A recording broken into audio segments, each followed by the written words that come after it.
Selamat datang kembali di channel KKN Winsa 110 dengan KKN DR Mini Group kelompok 1.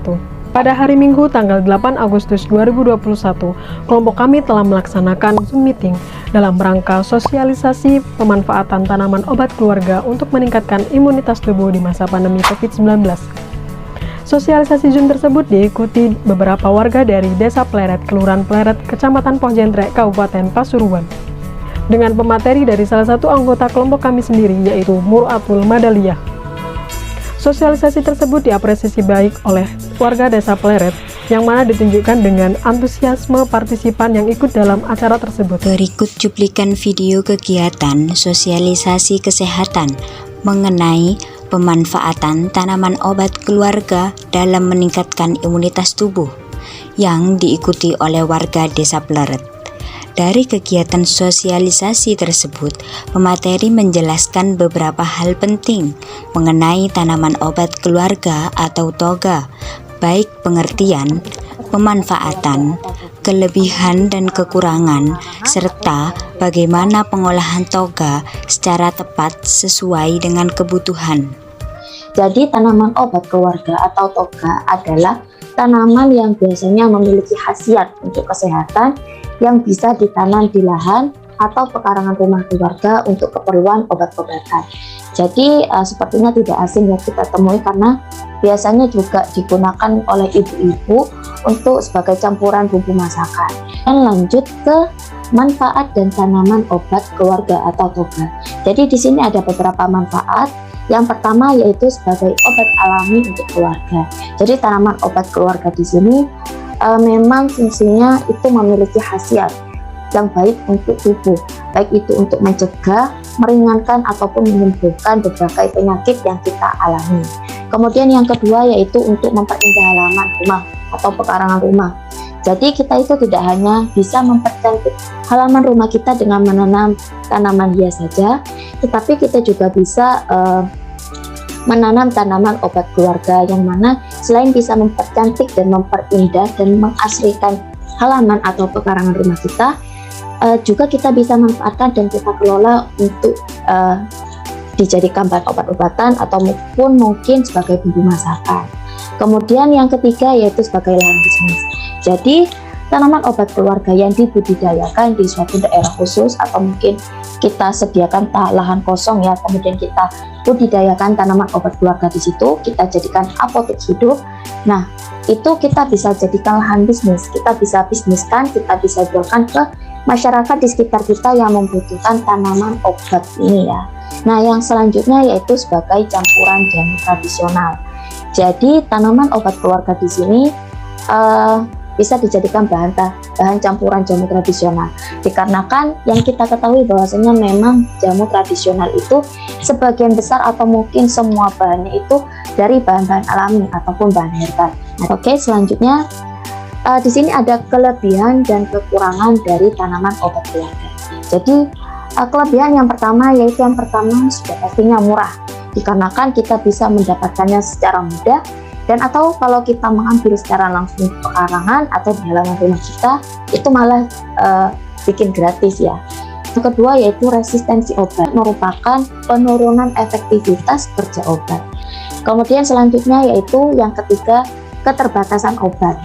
Nah, jadi obat-obat yang biasanya kita temui di apotek, obat-obatan modern ya, ataupun yang diresepkan oleh dokter itu memiliki keterbatasan, baik dari keterbatasan manfaat ataupun jumlahnya.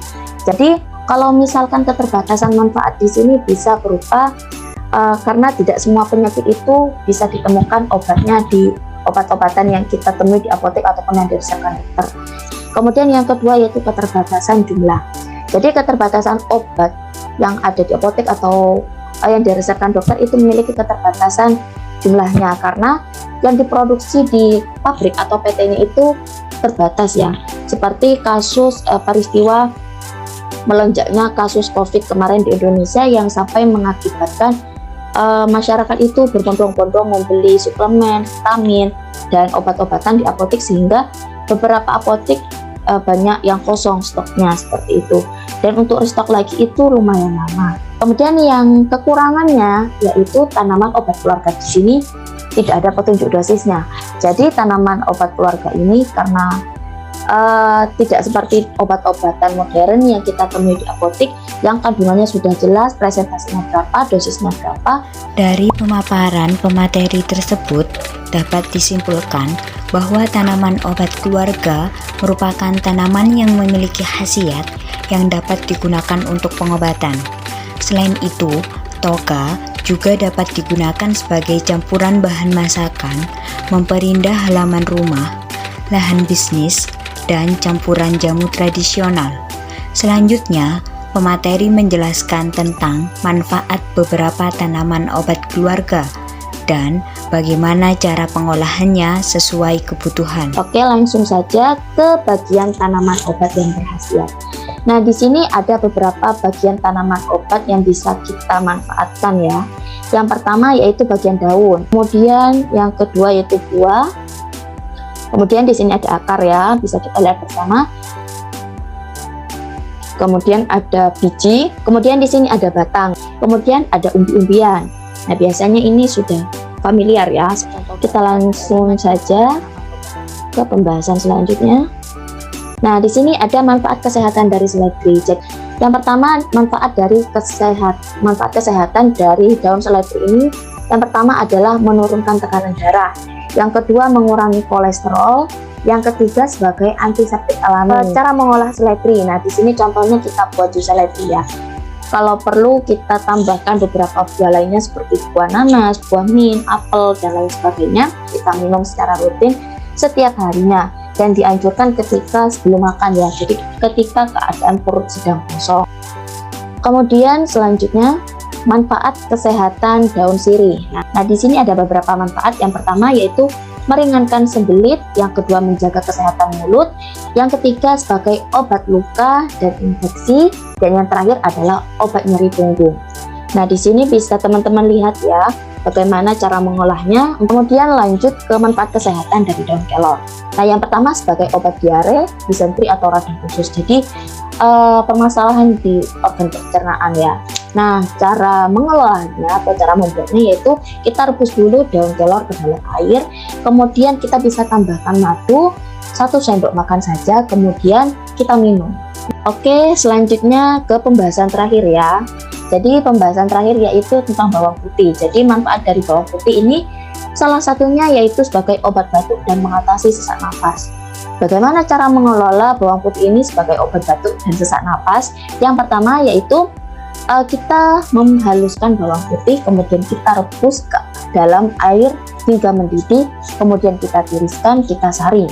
Nah, sari dari bawang putih ini bisa kita campurkan 1 sendok makan madu, kemudian kita minum secara rutin 2 kali sehari, 2 sendok makan setiap pagi dan sore atau malam ya. Dari kegiatan sosialisasi tersebut, kelompok kami mengharapkan adanya manfaat dan pengetahuan baru mengenai pemanfaatan tanaman obat keluarga untuk kesehatan, khususnya pada masa pandemi COVID saat ini. Kegiatan sosialisasi ini juga berjalan dengan kondusif dan penuh antusiasme dari para partisipan, yang kemudian diakhiri dengan adanya diskusi dan tanya jawab dengan partisipan. Demikianlah sekilas cuplikan video hasil Zoom meeting bersama dengan warga Desa Pleret mengenai pemanfaatan tanaman obat keluarga untuk meningkatkan imunitas tubuh di masa COVID-19. Terima kasih dan jangan lupa